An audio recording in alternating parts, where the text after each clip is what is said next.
just to think about what we've just done. I think you were talking about it before. You tasted just a little bit of heaven right now. If you thought that what has just happened has been good and powerful and meaningful, next week in heaven, it's very awesome. But when we contemplate what we've just sung, that you are holy, this is so like you. Never has been, never will be. You are set apart in your singleness. You are God. Thank you that we need not fear, because we're children of God. I wonder if we realize that. We have a Father who can defend us to the ultimate. We have a Father who is a good Father. It's not like some earthly fathers who don't really love us that much always. They don't always do well.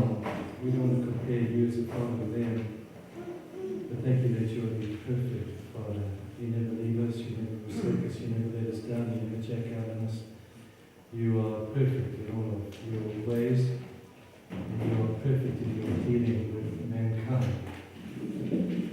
As we just, again, just take maybe a practical look at some of the stuff that the Bible says, I pray right now that you would help us and open our hearts and our minds, I pray, in your name. Amen.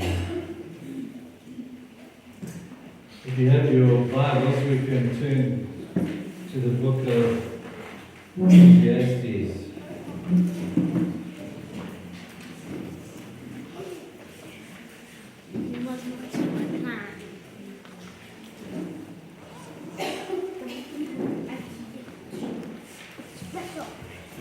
One of the things the Bible speaks about is the issue of time. Time, different types of time. We've got Kairos time, we've got Chronos time. Thank you. Chronos time is the age, it's the big picture of time.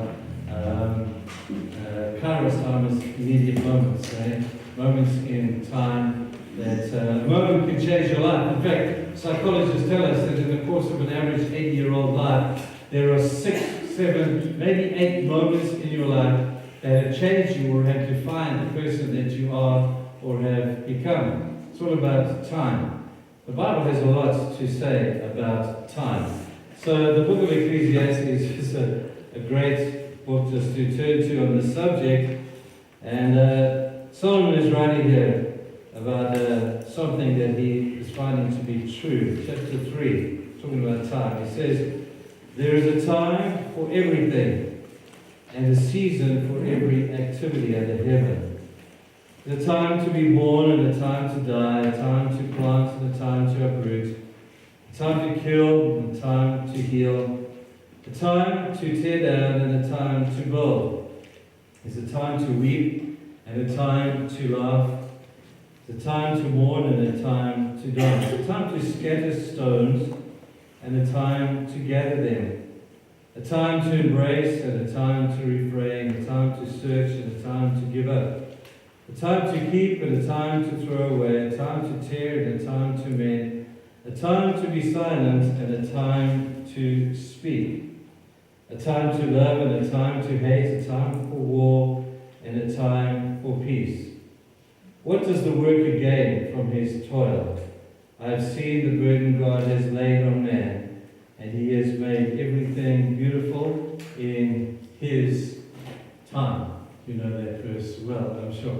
Remember, who was it that wrote the song about the time to be born and time to, was it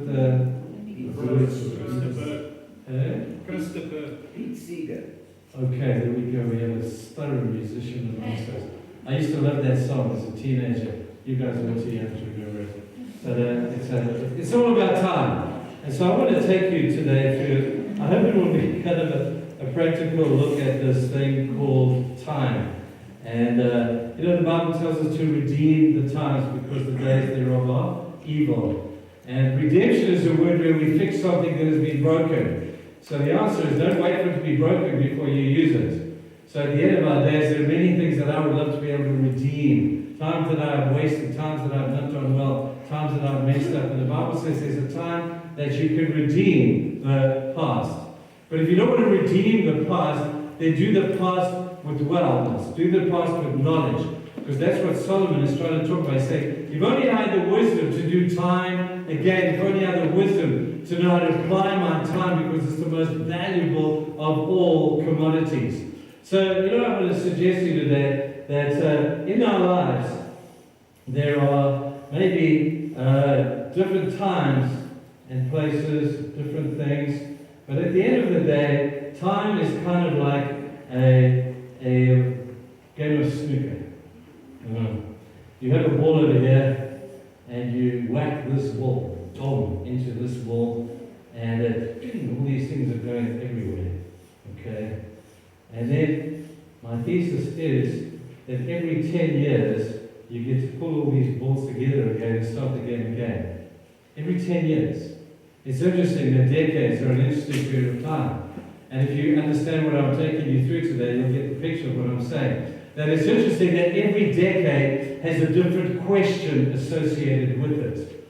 From the time that you are, when you are between the age of 1 to 10, the big question out there is, do you like me? Every 1 to 10-year-old kid is asking that question. They're not asking, do you love me? They're presuming that you love them. They will come into this world presuming that somebody's going to love me, but I'm not asking whether you love me. I want to know from the age of 1 to 10, do you really like me? Will you give me time? Will you listen to me? Will you invest in me? Will you give me some time? And every kid is wanting to know, do you like me? So I'm using the Nike sign. You know, just do you like me enough to invest in me? Now, between the age of 1 to 10, you'll notice that the people we like are more powerful in our lives than the people we love. You notice that? I have kids, and I keep telling them stuff. And then say, that's cool. And because I'm there, it's taken with a certain amount of, sometimes a pinch of salt, you know. And yet I say to them, so do you like your teacher? Oh, my teacher, he is so awesome. And he tells me all this great stuff. I say, what did he tell you? And he tells me exactly the same thing that I didn't tell him. But it means nothing, because he knows I love him, but he likes his teacher. And his teacher is somebody who has a very powerful, if there are any teachers amongst us here, I have to tell you, your voice to primary school kids is the ultimate authority. You are so powerful in your life. So what you tell that kid, he or she is going to believe. So if you tell little Johnny, you're hopeless, you're going to be a failure, you're never going to amount to anything in life, let me tell you, that oak is going to believe you. Because he likes you, and your voice is incredibly powerful too. Mom and dad can say the same thing, it doesn't have the end of the same power. It's the source from which it comes. Because at every stage in our lives, our significant other changes. It changes. From the age of 1 to 10, your teacher is your significant other. You presume that mom and dad are going to love you. You're only 1 to 10 years old. That's your assumption. But you want to know, do you really like me? Will you listen to me? Will you invest in me? Do you like me? The second question, between the age of, say, 10 to 20, is who am I? Every teenager out there is going to say, who am I? Am I who my mom and dad say I am? Am I who my teacher says I am? Am I who the pastor says I am? Or am I who my peers say I am? I'm so confused. Will somebody please tell me who I am? And every 10 to 20-year-old kid is out there trying to find himself.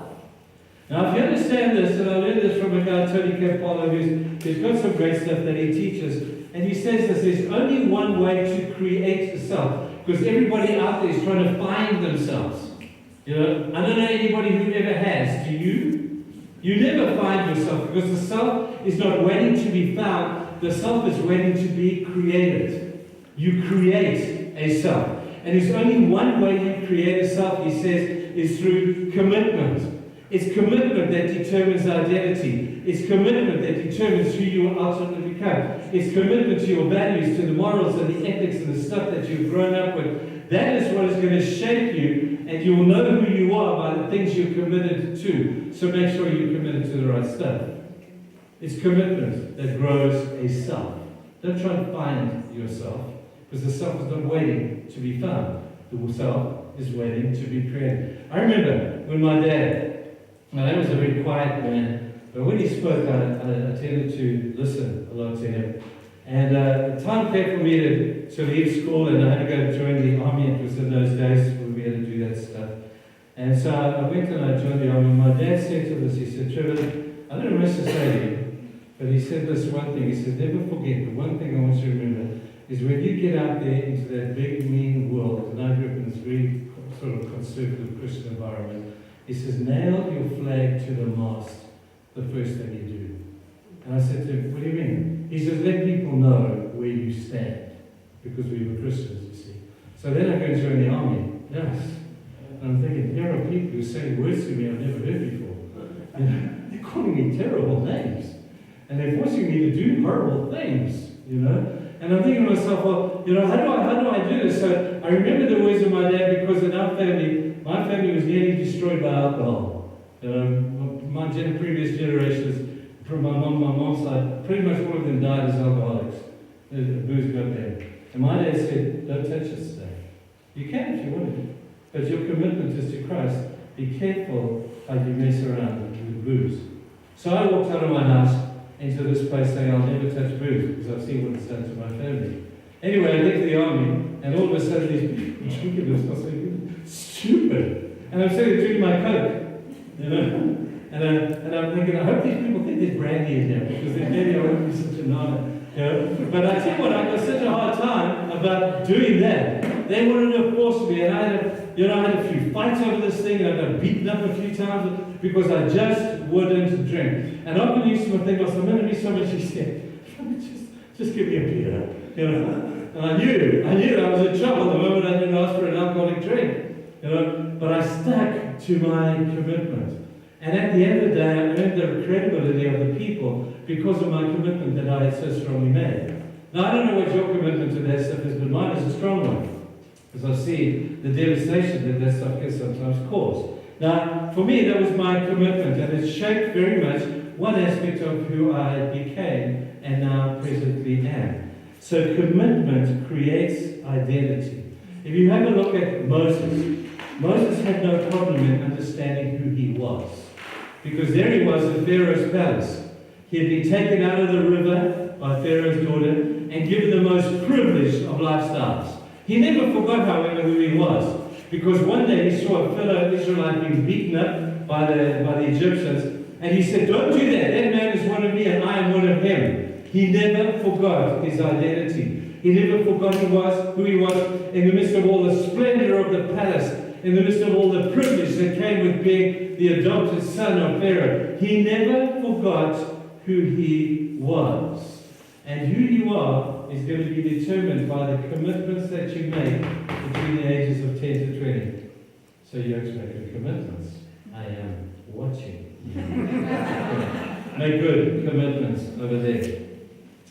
Thirdly, the third question is a big one for kids coming out of this age. It's a commitment of, what am I going to do with my life? It's meant to be a university graduate thing, okay?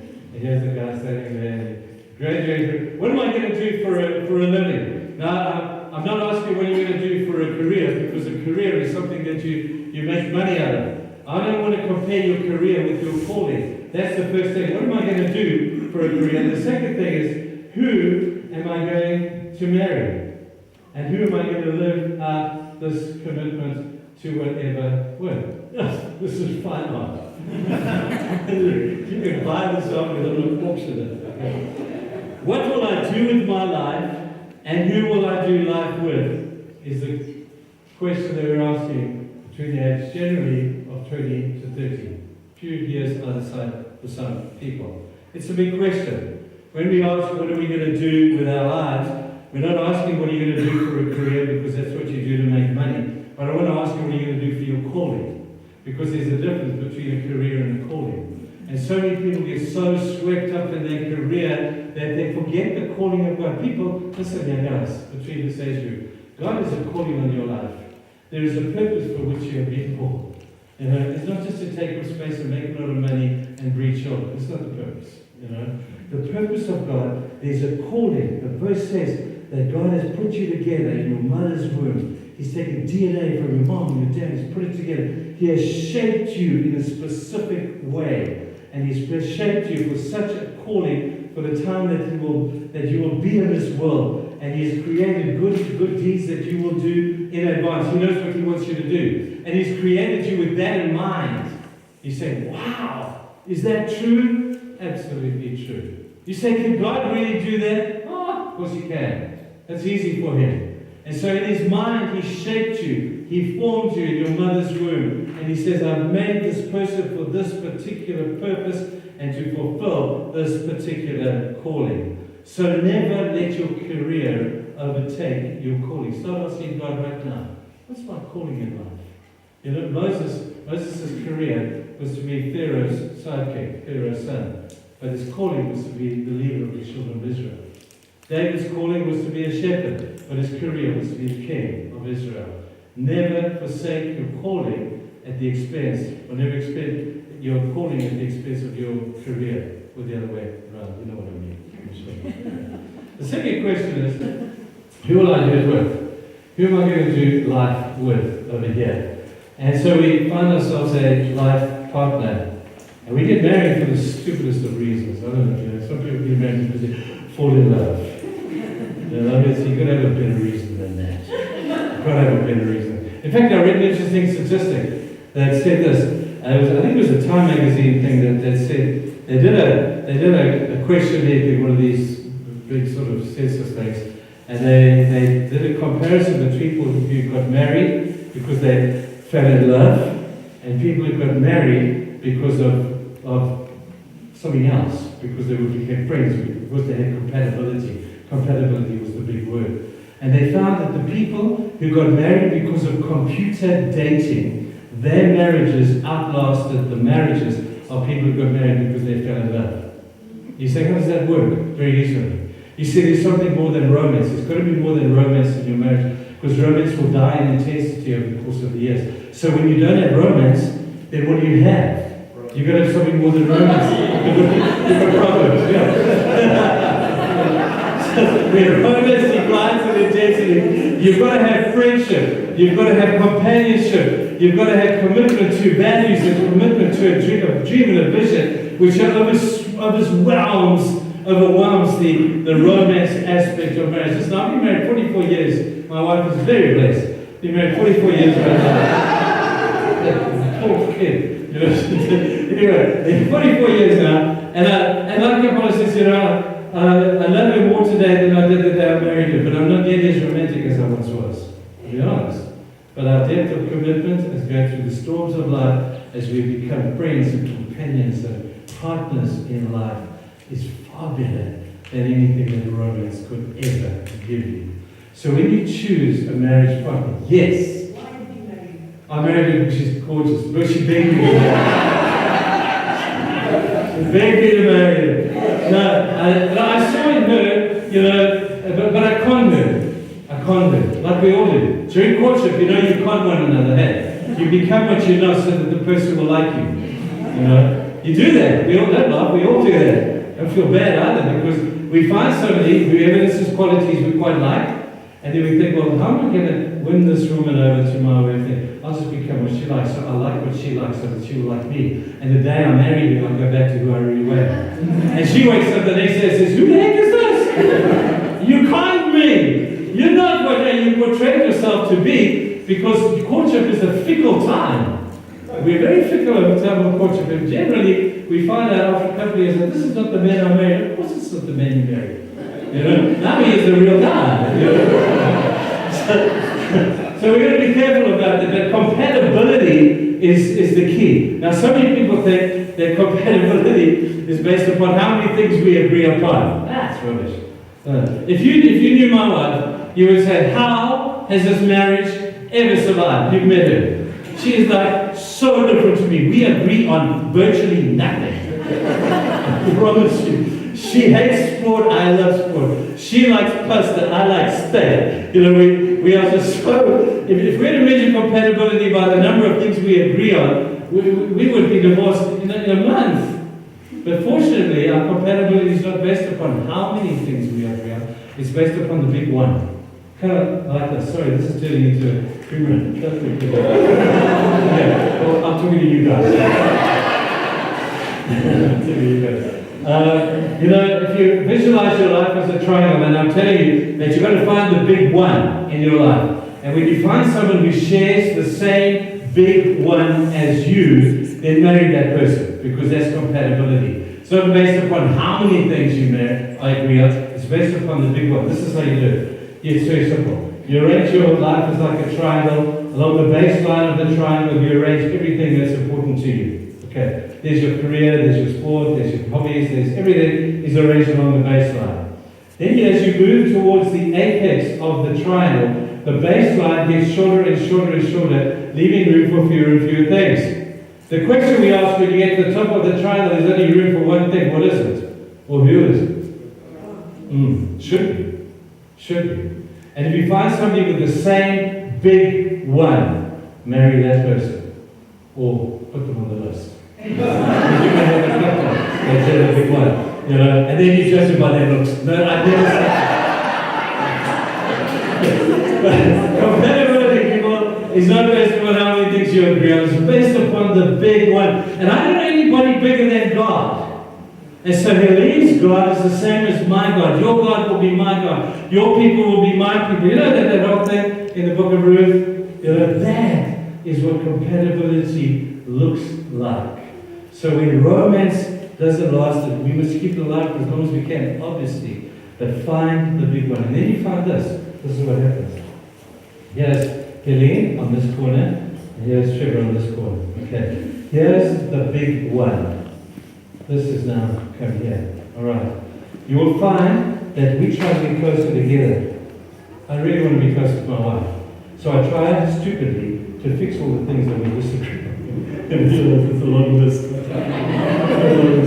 I waste my time, I exhaust her, and I try to fix stuff. Let's talk about this. Who's going to use a remote control between this hour and this hour? And then I find this. That is, I journey towards the apex of the triangle, the big one, as she journeys towards the apex of the triangle with the big one, who is God. You know what happens to the two of us? We get closer and closer together. You get closer and closer together not by trying to fix all the things you disagree on. You get closer to one another as you strive towards He who is the big one in your life. Now, if you're not a believer and you're marrying an unbeliever and money is your big one, same principle will apply. Because if she's into money and you're into money, you're compatible. That's what I'm saying. And you find that those marriages, they do quite well. Because they understand the principle. I'm just saying that money comes and money goes. You do know that. You have it and you don't. And we don't have to worry, but then God provides and you do. So you stop worrying, But here's the deal. When you put the big one at the top here and you journey towards Christ-likeness, what happens to these things at the bottom here? You never fix them. They're always there. But the overwhelming love for the big one completely outweighs the stupid little things that we fight about down here. There you go. Now, does anybody want to get married? We can do it right now. Okay. Anyway, I'm going to do that. We were talking about who you're going to do life with. Make sure that compatibility is based upon the big ones. Okay, then we go to the between 30 to 40. Okay, now this is a real work of art question.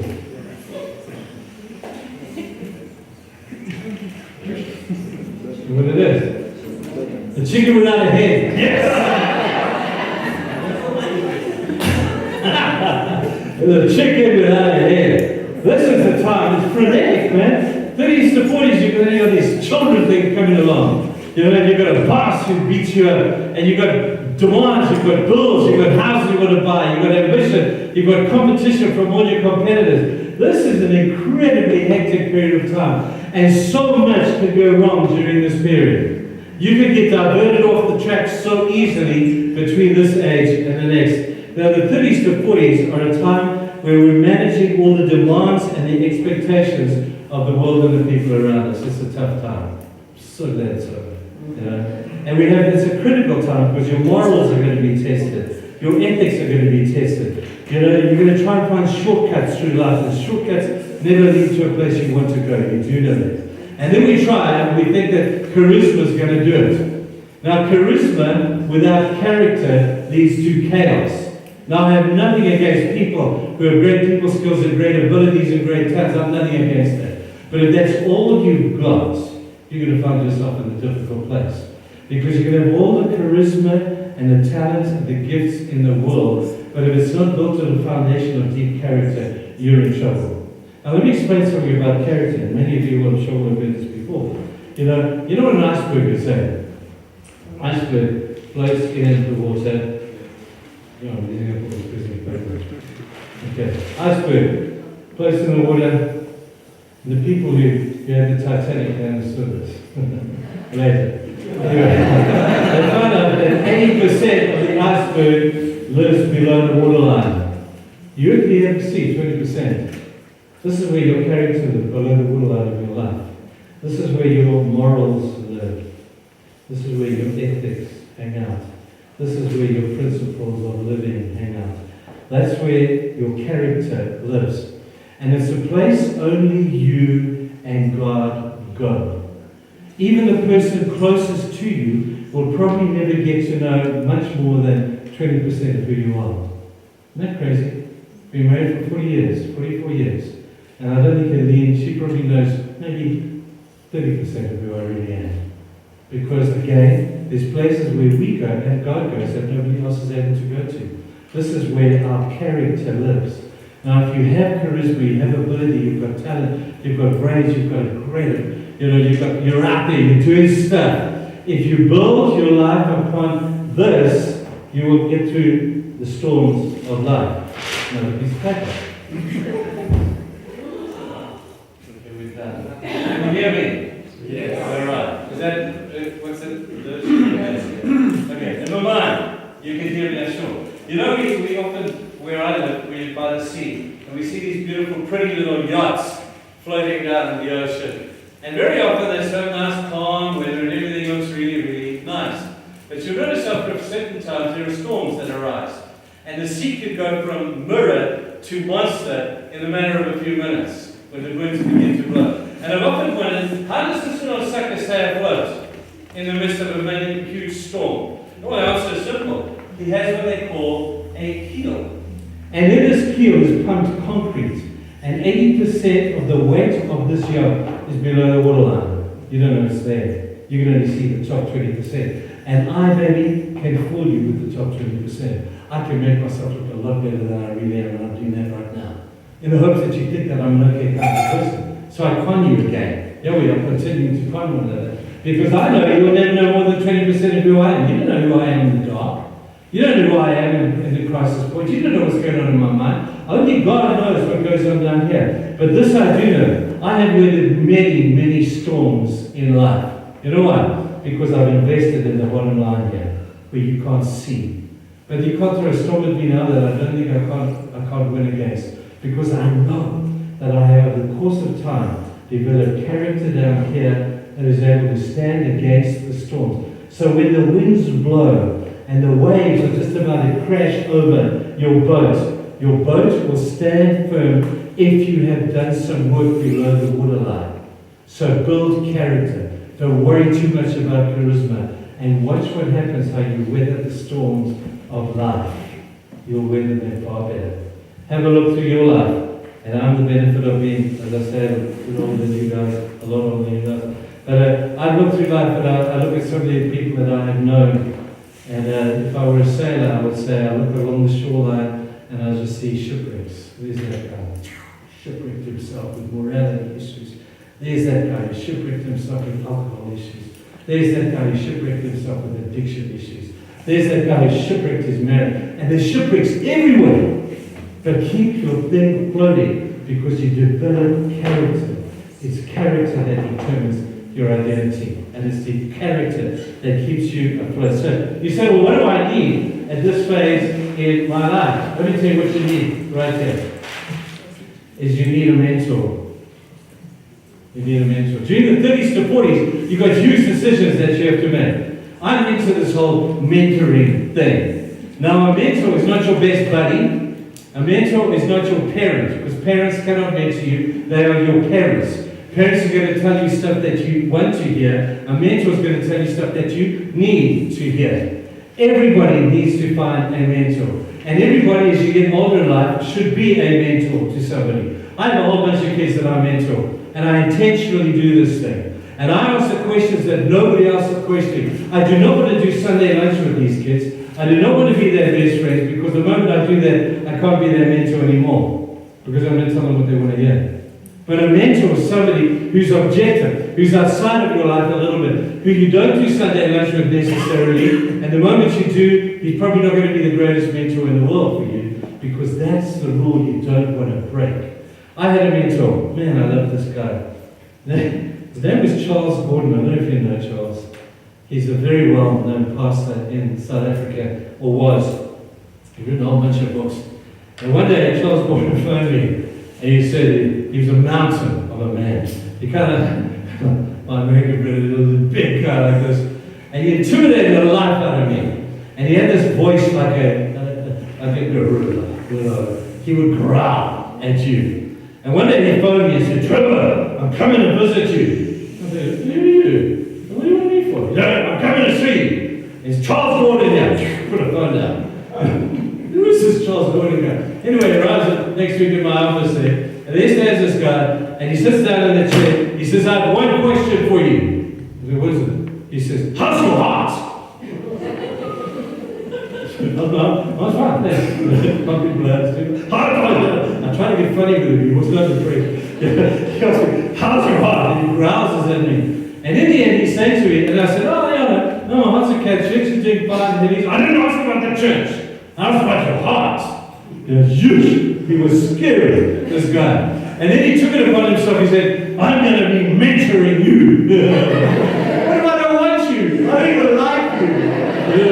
Anyway, this guy, once a month, he would phone me and same question every single time. No niceties. How's the rain? How's the dinner? He said, "Trevor, it's Charles Gordon. How's your heart?" And I knew I couldn't call him, because I lied a few times in the beginning. He said, "You said that last month. What about this one?" And this guy kept me so accountable on the questions that take place below the waterline of my life. I'll tell you what, I'm grateful for that old man. I'm really. Anyway, Charles, he was an elderly man, and he died. Happens. You get old. And they invited me to come and speak at his funeral. So I go to Durban. He used to be a pastor of the big church there. And when I walk in the church there, I walk into the front seats, and I see a whole lot of other guys like me, younger ministers. So I said, "Hey, who are you?" He says, "No, Charles was my mentor." I said, "So who are you?" She said, "No, Charles was my mentor." And then the whole row of people on the front row of this church were made up with all the people that Charles Gordon poured his life into in those last years of his life. And when we all laughed, I said, "I bet you I know it works." Did he ask you, "How's your heart?" He was doing the same thing to all these other 10 or 15 young pastors out there. And I got to tell you, he tested my character for about 10 years. This guy's the phone me. And then I used to dread it. He would arrive at the church. "Now I'm busy." Busy. Got people, and he never announced, he just walked straight in. "Oh, I'm sitting in a meeting." He said, "I need to see you." And I never argued, But and then one day I saw him in a restaurant in Durban. And so I waved at him, and he just ignored me. And I thought, that's so rude. So I went to him, all through the meal, I'm trying to get his attention. So afterwards I phoned him and said, "Hey, Gordon, what's your story?" I waved at you at the restaurant. He said, "I told you, I'm not your best friend. I don't want to talk to you. I just want to keep you on track." And I promise you, people, I attribute so much of the character testing that this man took me through, because he just wanted to keep me on track. He didn't want to have fun. He just wanted to keep me on track. Because you know what? Not many good men finish well. He finished well. And look across the roads, you look across the towns, look through the churches and see how many good men have not finished well. The Bible is full of them. You know, didn't finish well. Anyway, we'll talk a little bit about that. What question have we got? Number 5. Let's do it quickly. 40s to the 50s. What's the question for? How do I manage the challenges of life? Because it's so darn hectic. The next question is how satisfied I am with the boundaries of my life. You know, as you grow, we're competitive. Us men like to compete with other men. And we're in a world where we're never satisfied with what we've got. And we look over the fence and we see somebody's got something better than I have. We look across the road, my buddy's got a bigger house than me. And we have to ask the question, how satisfied am I within the boundaries of my life? And during the 40s to 50s, there come times where we need to say, well, let me stretch the boundaries a little bit. Because there might be blessing on the other side of the line. Have you heard that before? I think you people can listen to my sermons. I preached the old mission thing about the blessing is always on the other side of the line. Yeah? There's not much blessing on the inside of the line. It's like kids who color pictures, and we judge the quality of their coloring by how well they say in the line. It might be fine for coloring pictures, but it's terribly boring for life. Life is found, the experience of life is found outside of the normal lines of what you consider your life is about. So I had a little thing there that I got from some motivational dude. I went to some talk here. He drew this picture, and I want to illustrate it to you. If I were to say to you, I want you to draw one line without taking your pen off the paper. I want you to draw one line that goes through all of these 9 dots. Anyway, he did this to us. We sat and was freaking out, for a long time, trying to work out how you can draw one line without taking your pen off the paper. In the end, we came up with the answer. This is how it is. You go like this, you go like this, you go like this, you go like this.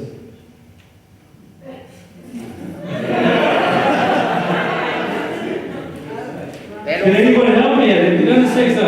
That also worked. Eh? That also worked. It went through all of them. Did it go through all of them? 1, 2. No one said it had to be a straight. Oh, good. Now we're going to myself. You start this corner and you go there. Then you come here. Yes. And then you go there. Yes. And then you go there. Ah! I covered all the lines. But I would never have been able to do this if I stayed within the lines. The blessing is on the other side of the line that is the box of your life. This is where the blessing is found. So in the 40s to 50s, start looking outside of your world to say, where can I be a blessing? These are your greatest years for developing ministries. These are the greatest times for becoming cell leaders. These are the greatest times when you can invest in the lives of other kids and other organizations around you. And the question is, what do I want to do? What is on the outside of the line? Well, I have a simple question for you. If you want to know what's on the outside of the line, and where a legitimate and a brilliant blessing will be to other people, ask yourself the question, what makes me mad? What makes me mad? What do I get angry at in the world around me? Well, I get angry at injustice. I spend my entire day fighting against injustice. This Genesis thing we've got is just an injustice thing about the way the world is treating certain people. The marginalized, the poor, the rejected. My heart goes to them. It makes me mad when I see people using injustice. And so I get really mad about this stuff. I had an interesting incident. I'll take a moment. Sorry. For some strange reason, I got invited to speak at a conference in Switzerland. It was the World Youth Congress. For some reason, someone ended up there. And they asked me to come to Switzerland and bring this Lani hotel, which made me sick because I couldn't justify eating a piece of steak that cost this amount, but I know people died of hunger. You know what I mean? Anyway, I got to speak at this conference, and the subject of the conference was sustainability. How do you sustain stuff? And they were talking about sustainability in the context of the environment. I know nothing about the environment. I know nothing about it. But and they invited me to this conference. I thought, what do I know about sustainability? I know nothing about that. So I came up with an idea. I spoke about people who do great things in the world today. What sustains those people? Let me ask you, what sustained Mother Teresa? That every day, this beautiful woman would get out and serve the community. And every day against the challenges of no money and injustice and bureaucracy that wouldn't listen to her. What is it that sustained this little old lady for her entire life? Well, I could tell you there are a few things that will get you on the road. The first thing to get you on the road is I could make you very sad by making you look at people around. I'll make you cry. I can make you cry by telling you some stories. But by the time you've got out of this building and you've got food in your stomach, you won't be sad anymore. I could make you glad. Sure, I'm so glad I don't have to live like that. I'm so glad that I don't have to live in poverty and in the gutter like those people. I could make you sad. I could make you feel bad. But I like this one. I could make you feel bad. I could lay guilt on you. Look how they live and look how you live. You know? Don't you feel bad? Don't you think you should share with other people? But even that is not going to sustain you in your journey towards helping those that are suffering from injustice. But I could make you mad. If I could make you angry with the injustices of the world around you, I'm going to tell you, anger is a great sustainer for ministry today. If you do the stuff that we do, you know, where we deal with people with horrible situations. Every day I get up. I'm not mad, I'm not sad or glad or feeling bad anymore, but I'm really mad at the injustice. That's what sustains you when you start thinking outside of the box. So first question is, I'm asking you, what makes you mad? You know the illustration of Popeye? Sure, the better Popeye. You know, Popeye, the sailor man, you know, he's got his little girlfriend, Olive Oil, you know, he's really ridiculous. And then there's Brutus, the big gorilla guy, you know. And Brutus is always beating up Popeye and trying to steal his girlfriend, tying her down on the railway tracks and doing all sorts of stuff like this. And then Popeye just sucks it up and sucks it up and sucks it up. But then eventually Popeye comes up with a standard expression. He says, I just can't stand it no more. And he pops his spinach muscle ball and he beats up Brutus. But the line, I just can't stand it no more, is a great line. What can't you stand no more? What can't you? Because that's the thing that's going to make you mad, and that's going to get you out of your seat of comfort and out of the comfort zone of your life to do something that is outside of the normal. And between the ages of 40 to 50, I'm suggesting you make that move or start thinking those thoughts. So you 40s to 50s sitting in the room, and maybe we can have another conversation. Okay, then we get 50s to 60s. 50s to 60s. Here I had the rugby ball. Because 50 to 60 halfway dead. It's half time. In the game that is your life, if you live to the age of hopefully 80 to 100, you're halfway dead when you hit 50. You know that. I'm well over halfway dead. I'm 3/4 dead now.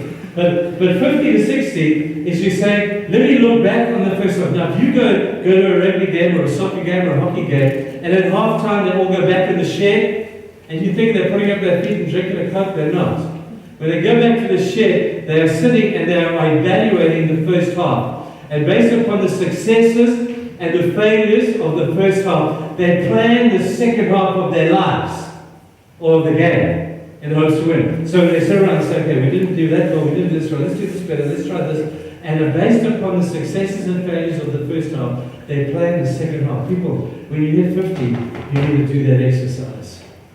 Take a week, go away into the mountain, take a guru trip into your navel being, you know, and say, what is it? What is it that makes me mad? Ask those good questions. And then say, how do I want to live the second half of my life? Based upon the successes and the failures of the first half. It's a great exercise because here's the deal.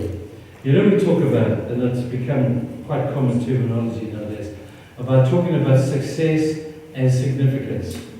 You get people who are incredibly successful. And I'm a minister, I bury a lot of people. And I've been with a lot of very successful people. A lot of very successful people. And people stand by their graveside and say, man, this guy was so bad.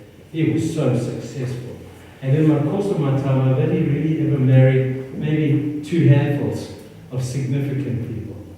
See, there's a difference between success and significance. I've got to tell you, young people, success is overrated. You know, success is overrated. And at the end of it, it's like the greyhound when it chases that rabbit down the track, and this little stupid little toy goes down the track, and when the greyhound catches it, he doesn't know what to do with it.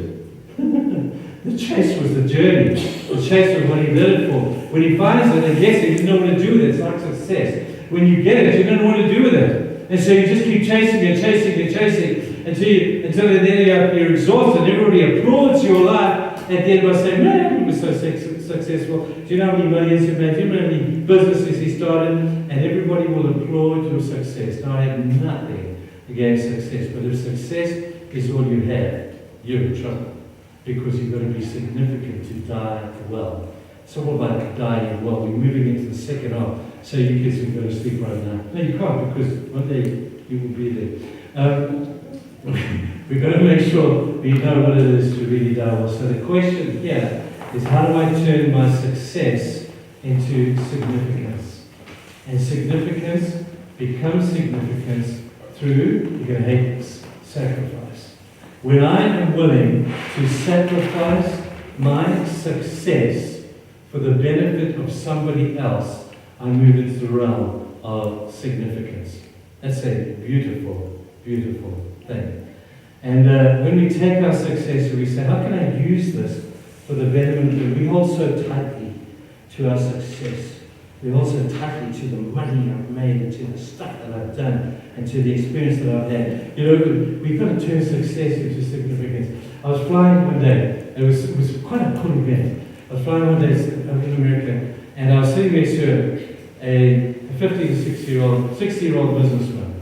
And this guy was obviously very well to do. So I said, so who are you and what do you do? And he said, no, I'm 6 years old and I'm retiring. I've made all the money I need, and so I'm going to retire.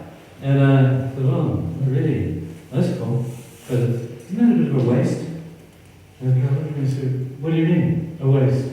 I said, well, listen, you've applied all that money, you've got all that experience as to how you've made the money. Wouldn't it be a bit of a waste now? You've got 40 maybe years of life still to come. Wouldn't it be better if you invested your life in helping others to do the same as you did? And the guy said, what do you mean? So I gave him success to significance through sacrifice things. I said, you know, there are probably 100 young businessmen out there who need a mentor in business. You've been successful in business. You have every credential and every opportunity to be able to talk into the lives of these young people to help them to be better. Wouldn't you rather do that than sit in a comfy chair and play golf and watch TV and do your garden? You know, that's what he wanted to do with the rest of his life. And I'm thinking, no, that's a real waste. I don't want to die playing golf. Rata likes golf. I hate golf. Rata likes to fish. I hate fishing. It's just a waste of time, you know. I'm just knocking on about that. But you know, and I've met people. I went to the golf club once, and it's this Lani golf club, and they invited me to come and do a speech. So I'm going to do my little speech, and I'm sitting around with this group of golfers that are all very successful businessmen. And I'm listening to these men talking, and I'm thinking to myself, this is so boring. This is the first time I've been here. So I said to these guys, I said, so what do you guys do all day? And then we said, we come to the club. I said, so what do you do? Well, every now and then we'll play a hole or two. And then we just come and sit here and we talk. I said, every day? Yep, every day. We come and sit, we talk, we tell stories. And I said, surely you've run out of stories by now. Or maybe every time you tell a story, it gets bigger and bigger and bigger because you want to con one another once again, and your stories are bigger than each other's. You know, anyway, these guys wanted to argue with me, so it was fun. I love a good argument. So everyone was arguing about them, the success to significance thing. And in the end, these men, I knew I won the argument because you can't. It's so logical, this thing. Anyway, I went in, and some guys looked at me. There's about 10 of them sitting at the table, and there's silence. And then the one guy looks at his buddy and says, hey, how come no one's ever told us this before? And I said, hey guys, I know where you can invest yourselves.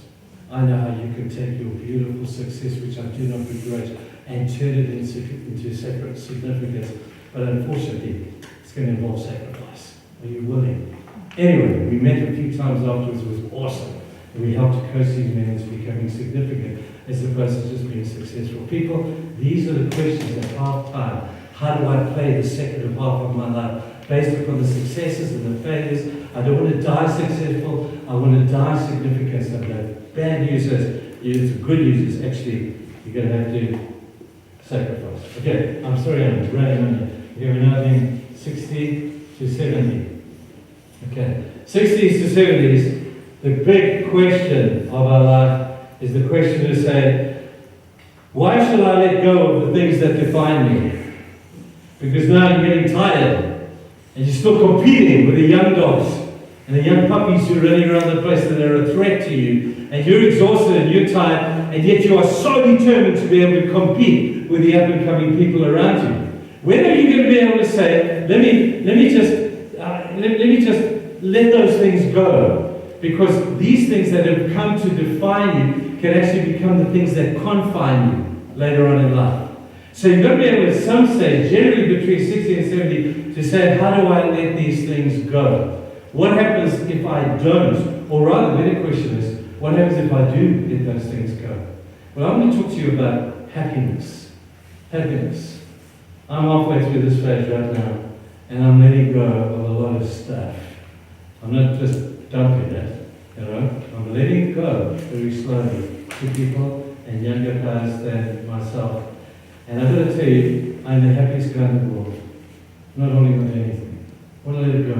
You've got to earn the right to have it. I'm just going to give it to you. You've got to work to get this thing. I'm not just going to pass on my life stuff to you. But the happiest thing in my life is giving this away. The thing that has defined me is now the thing that don't want it to confine me. I want to be able to share it with others because I want to be happy. Now, come here. Let me call that triangle big, so you guys get the point there. These people are going to have to pay a lot of money to pay for that. Okay. All right, here's that triangle I've just drawn. We're into the triangle thing. This is what we call the happiness triangle. I wonder if some of you may have seen this before. I saw a guy do this. I choose it by the way, but he says there are 4 levels of happiness. The lowest level of happiness is level 1. You can see it's the smallest area. This is the area where I'm happy at the point of immediate gratification. That means if I'm hungry and you give me something to eat, I'll be satisfied. I'll be happy again. If I'm thirsty and you give me a Coke, I'll be satisfied. But the problem is that this is the lowest level because in 3 hours' time, because I'm eat so much, I need to be satisfied again. And it comes back very fast all the time, immediate gratification. And look how much immediate gratification stuff gets us into trouble. Where we say, I want something and I want it now. I'm not willing to wait for it, I'm not willing to work for it, I want it now. And that can often get us into a lot of trouble. And when you get it, you're never satisfied because there's always something more. It's happiness, but it's the lowest level of happiness. The level of happiness of level 2 is what we call ego satisfaction. This is the level of happiness that where I'm happy because I win. I beat you. My team beat you. The Sharks beat the Lions or the Bulls. Oh, we gave you a high, didn't we? And I'm happy when my ego is stoked. And when I win, I'm happy when I win. And because it's all about me, it's all about mine. And sadly, people, listen to this, not many people go past this line because their entire lives is about them, is about me and my happiness. Happiness level 3, however, is intriguingly the opposite to happy level 2. Happiness level 3, we call it good beyond self. At this level, I'm happy because I win. But at this level, happiness level 3, I'm happy when I help you to win. It's a crazy thing. It doesn't seem to make sense. It's a paradox. It's a paradox. I am happy when I help you to win. That's why the coach at the end of a victory is the happiest guy in the field. Because he's helped them. He hasn't picked up the ball. He hasn't kicked the ball. He hasn't tackled anybody. but he's the happiest guy in the field when he helps others to win. Now that's why Charles Gordon was such a happy man. Although he growled at people, he died a happy man because he just wanted to give back. What are you doing? He had moved from success as a great pastor, wonderful preacher, and a great man, to becoming significant through sacrifice towards these other people. But at the end of the day, he was probably one of the happiest people who lived in Durban. Good beyond self. The top level of happiness has got a big reserved side because it's reserved for those who have a relationship with their Creator. You cannot attain this until you become in right relationship with God. I did this little exercise at a school once, and some smart-aleck kid asked me the question, so Uncle Trevor, is it possible to be happy at level 4 and be miserable at all these other levels? It's a good question. Indeed it is. When you are happy with your relationship with God, level 3, 2, and 1 don't matter that much. Because have a look at the martyrs of old. They were happy at none of these levels. They were starving, they were beaten, they were cold, they knew they were going to die. There was no place for ego here. There was no place for doing good beyond self because we were all going to the lions, and yet they died singing songs. They died victoriously. And Christians should die really well because we have a relationship with our Creator. The sad thing is that many people, when they get to that sort of age, there's nothing worse than a grumpy old man. There's nothing worse than a threatened old man. There's nothing worse than an old man who's still trying to hold on to his old identity. Let it go. Let it go, and you will experience a level of happiness like we have never experienced before. Right now I'm in a hurry. 70s and 80s. Okay, there's a circle. Yeah. Sorry. You want to go eat lunch? Okay, I'm not sure this yet. I've got 2 minutes. Okay. On the day you were born, your mother was your significant other because she fed you. At every phase in your life, you have different significant others. They just change. But by human nature, we're always looking for people who we can epitomize, people who we can learn from. So the day you were born, your mom became your significant other. And then as you journey through the circle, or the cycle of life, your significant other changes. Now you're in your 70s to 80s, and you have just a short span of life ready to go. You know who your significant other is at this particular phase. And if you don't understand this, it will be a huge breakdown. It becomes your kids and those closest to you. I'm very sad when I see 70 to 80-year-old men still trying to hold on to the old stuff. And your influence becomes not as wide, but a whole bunch deeper to your children and your family. And as you go around, we hit the 7, I'm here now, 5 years ago, my family will become my significant other. I have grandkids. Oh my word. I could spend forever thinking about my grandkids. I have kids, I've got 5 kids. They're awesome. And they are stuck with me. From when I turn 70, I'm in their life, boy. And I will fetch their kids, I will mentor, I will raise their kids, I will do the homework with the kids, I'll take the kids to sport. I will do everything with those kids as much as I possibly can because that's my legacy. My legacy is not what I have done, it's not what I have achieved. My legacy is in my kids. So remember this.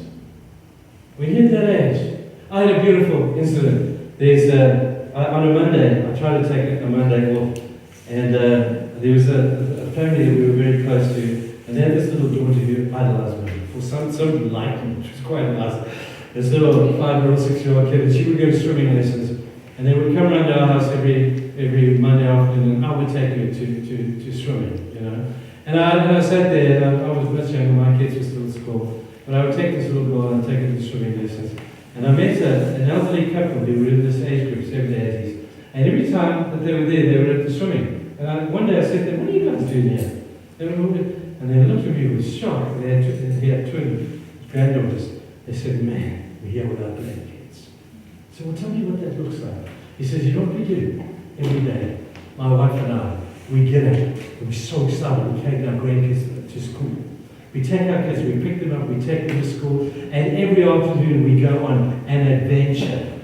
And their parents, they were quite good, they give them a budget, an adventure budget money.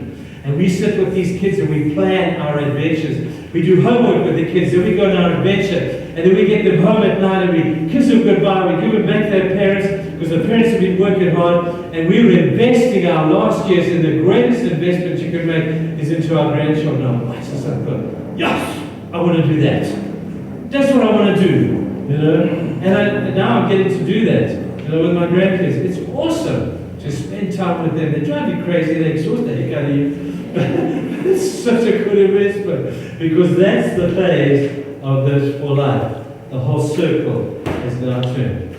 Now we take an 80 to, let's call it 100, just in case. Okay? All right. Some people just want to drift into the sunset. You know, some people just want to play golf until they die. I don't want to do that. I want to go out with a bang. I have an exit strategy for this world. I mean, you know, your last years should be your best years. You know why? Because we've done it all. We've got nothing to prove. We've got nothing to lose unless we snooze. So we have to say, how do I want to die? Now, some people just want to die in a little grave and rest in peace on it. You know, I don't want to do that. I don't want to make that. I want to go out with a bang, you know, because there's nothing to lose. After that, and you can start doing this from the age of 70, you know, there's nothing to lose, because I have eternity to gain. So I can go and do the most reckless thing, because if I die, it's only a couple of years extra in my life. You know, okay, you know? So I have an exit strategy. Anyway, when I was in the States, some guy came to me and said, we want you to come and talk to this group of old men about your exit strategy. And I met a man there who I just identified with. The man was like, he was 80 years old about, and there's a group of men there that go in their 80s and they smuggle Bibles into Libya and these nations where they're not allowed Bibles. They have nothing to lose. Listen, if I lose a couple of years of my life, what the heck? I'm going to go up with a bang. Who wants to die in a hospice bed? I don't. You know, I don't die there. Who wants to die, you know, with everybody standing around being miserable? I don't die like that. We'll go with a bang. So I've aligned myself with this group of people, you know. And so we are planning. When we get our 80s, there's some of them were into it. They've got this little group of guys who are planning. They smuggle Bibles into the most ridiculous places. They come back with the most incredible stories. And I was over in the States 2 months ago and I met with them. And the stories, I'm thinking, man, I want to do that. I want to do that. And I said, I was just scared. Why would we be scared? Why would we be scared? We have nothing to lose. At best, we've only got about 3 or 4 years to go. So let's go out with a bag. And so they have this whole thing. They'd just come back from, they'd been to Aleppo during the time. And the mission in Aleppo was just to care for women and children. You know, they just want to go there. If you shoot me, it'll be better. I love that psychology, because we have nothing to lose and everything to gain. Eternity is just around the corner, people. Let's live with eternity in mind. I think I'm kind of done. I don't know, are there any questions? Anybody want to argue with me? Any thoughts? Does it make sense? Okay, so this has not been a sermon. I'm sorry if you came here for a sermon. You've got a life skill lesson. So. Remember, kids, be careful when you're married. Okay? Be careful when you're married. Make good calling choices, not necessarily just your careers are important. Your parents will kill me if I tell you it's not. They are. But never forget your calling. Remember, when you're married is vitally important. Those 30 to 40 years, please guys, get yourselves a mentor. And during this particular time over here, there you needed a mentor, now you become one. In the 60s to 70s, don't waste all your experience and your life experience. Now there you needed a mentor, now you become a mentor. Remember that the blessing of God is found outside of the line, it's found outside in the areas where you never thought to go. Ask yourselves the question, what makes me mad? What canst I stand no more? At 50 to 60, it's half time. Reevaluate your life on the basis of successes and failures. Plan a good second half. I had a friend, he's a young doctor, well, he was younger, he's just turned 50, so he's not young so much. Anyway, he had his birthday party last Saturday, so I flew down to Cape Town to make my success to significant speech to him. I said, my boy, listen to me, you know. Anyway, 50, he's incredibly successful, this young man, incredibly good doctor. So don't waste your success on yourself. Turn it into significance through sacrifice.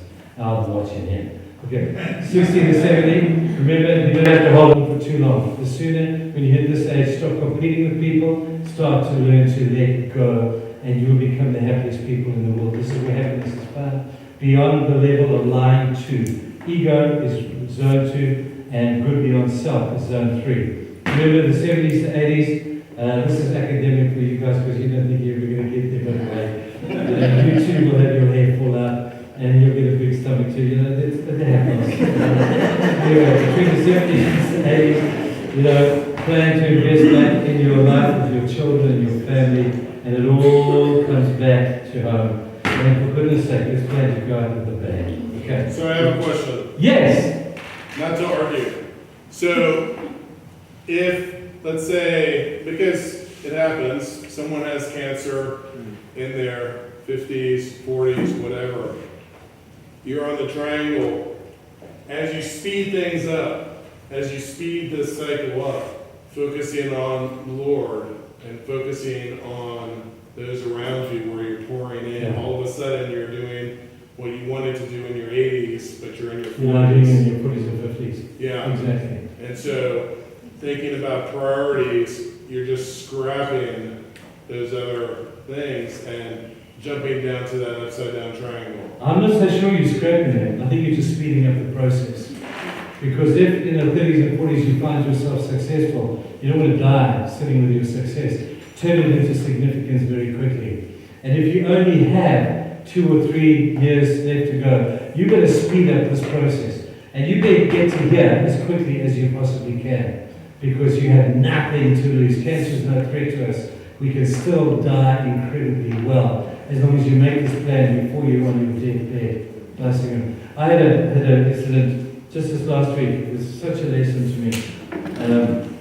I had a man phone me. I was telling Tian about it this morning. Didn't know this guy, and he phoned me about 4 months ago. He said, "Can I come see you?" I said, "Yeah, cool, come." Anyway, we're sitting there, we're making small talk and wasting time. And eventually I said to him, "Listen, you're obviously here for a reason. What can I do to help you?" And he said this, he said, "I'm terminally ill. I've just come from the doctor. The doctor told me I've got 3 to 4 months to live, and I want to know from you what I should do." That's a great question. I love that question. Anyway, I told this guy, I said, "You know what, I envy you. Eternity is 4 months away," the doctor says. And it was almost to the day, 4 months away, you know. Anyway, I was with him when he died last week, you know, and I watched this man, oh my word, speed through this area so quickly. I watched him meet with his family and hand over his legacy to his kids, you know. I watched as he met with his other people who had been in his life, and he asked for forgiveness from a whole bunch of people. And he asked to be forgiven by a whole bunch of people. You don't want to die with unforgiveness around you. You're going to die forgiven and having been forgiven. And I watched as I coached him through these last 4 months. And then in his last period of time, he was 52 when he died, last Friday before last, 52. I did his funeral Thursday, you know. And I watched as he spoke with all of his kids. And there'd been some issues in their lives and in their marriage, but he spoke with his kids. And when we did the funeral, I wish you could have heard the eulogies. All else was forgotten. They just remembered the last few weeks in the life of this guy. Incredible.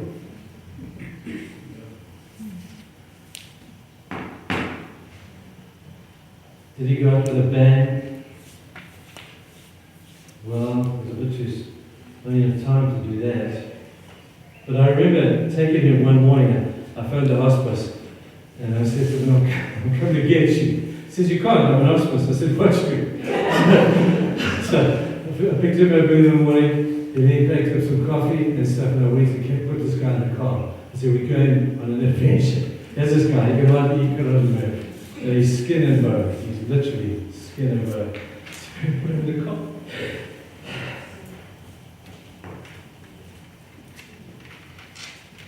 And his mom wanted to come with us. I didn't really want her to come, but she came.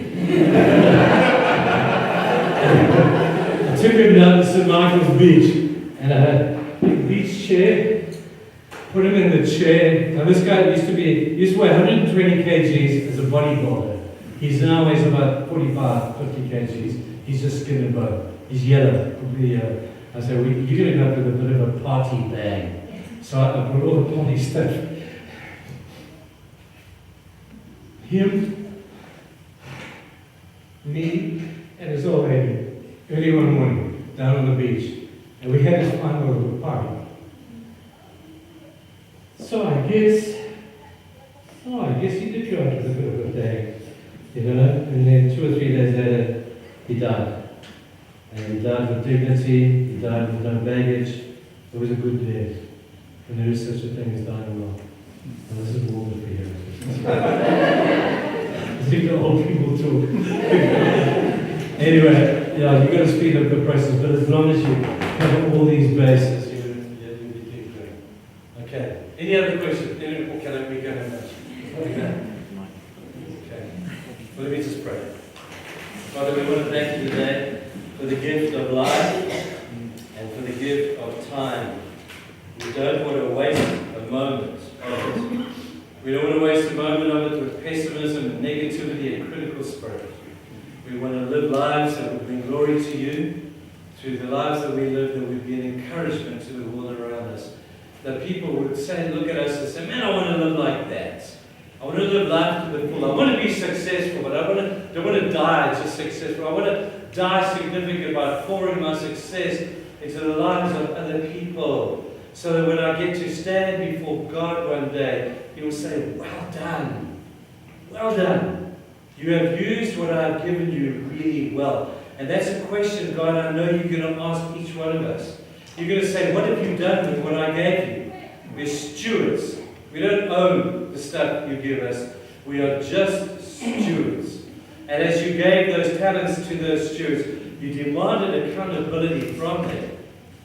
And those that have done well, you said, well done, my man. You've done awesome. Come into eternity where I can reward you forever. Well, this is such an exciting opportunity to have life like this. And I pray that we would live it to the full and to your glory. In Jesus' name, amen. Thank you guys for this.